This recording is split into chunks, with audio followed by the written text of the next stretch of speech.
Hi, and welcome back to part 2. Sorry, there always has to be a part 2. Just trying to make sure you guys understand the material. So, anyway, what's the distance between the 2 points? So, again, all we're going to do is we're going to take our line, and what we're going to do is draw a line all the way up. Kind of like when we were finding slope. Remember, rise over run? Essentially, we're just going to be drawing it and finding out what those numbers are. So I go from here to here. Oops.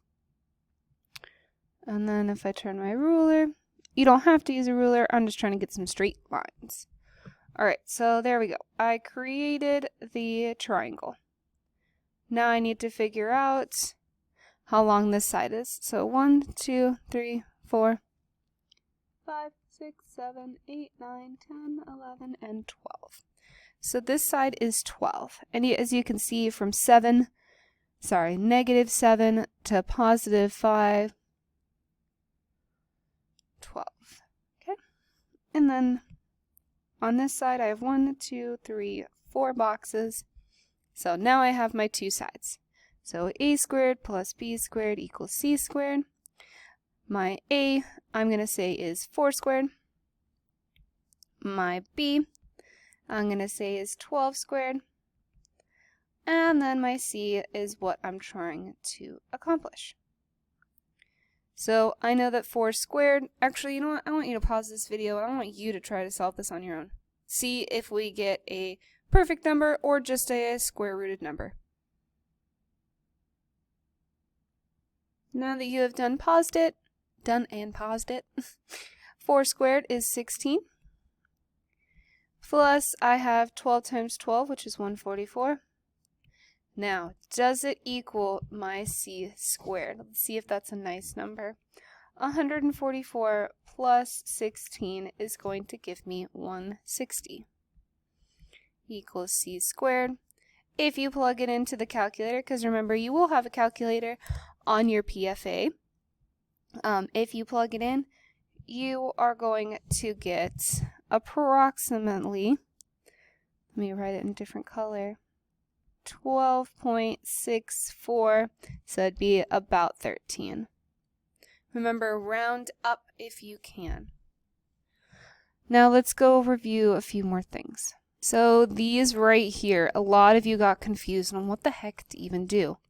All you're doing for these is seeing what number times itself will give me the number associated. So I know this the squared number, I'd have to take the square root. So the square root of 71 is not going to be beautiful.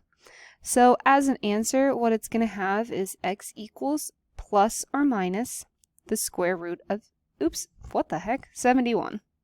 Since it's not a perfect square, they'll give you, oh, what the heck, a plus or minus and then the square root. Now, if it does have a perfect square, you'll see in a second, you'll see what's going to happen. There's two answers. So this right here, this plus or minus, it means that my answer can be a positive or a negative. That's what that means. So remember, two negatives equal a positive times a positive is a positive. So I'll show you for this example. The square root of 144 has two answers, plus and minus 12, and plus and minus the square root of 144.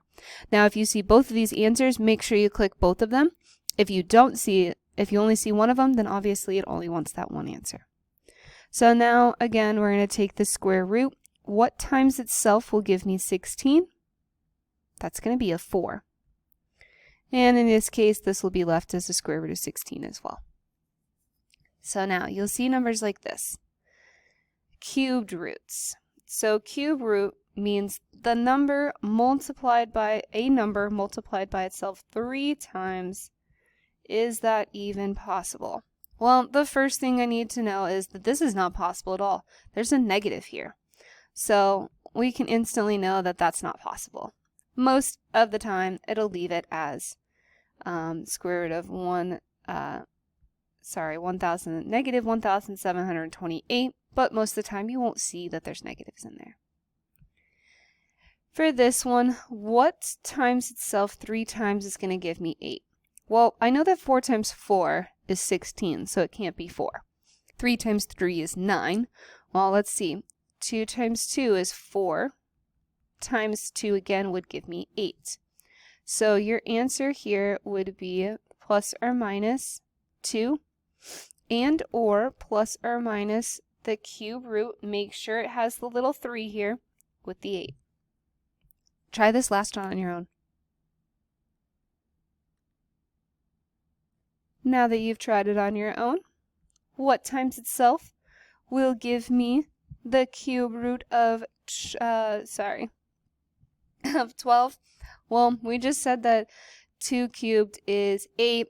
4 cubed would be super large, would be 64. So the answer that we're going to leave it as is plus or minus the cube root of 12. Now remember that 3 has to be there when you're dealing with 3's. Now go and do your PFA.